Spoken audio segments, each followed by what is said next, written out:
Can you help me? Can you help me? താങ്കൾക്ക് എന്നെ സഹായിക്കാമോ? നിങ്ങൾക്ക് എന്നെ സഹായിക്കാൻ കഴിയുമോ? മീ മാറ്റിയിട്ട് ഹിം എന്നാക്കിയാൽ താങ്കൾക്ക് അവനെ അദ്ദേഹത്തെ സഹായിക്കാൻ പറ്റുമോ?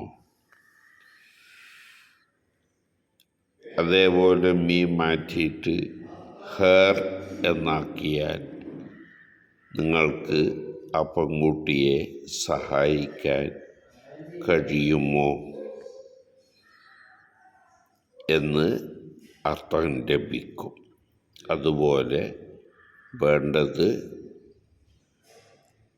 ആ മീക്ക് പകരം മാറ്റിയിട്ട് ഉപയോഗിക്കാവുന്നതാണ്.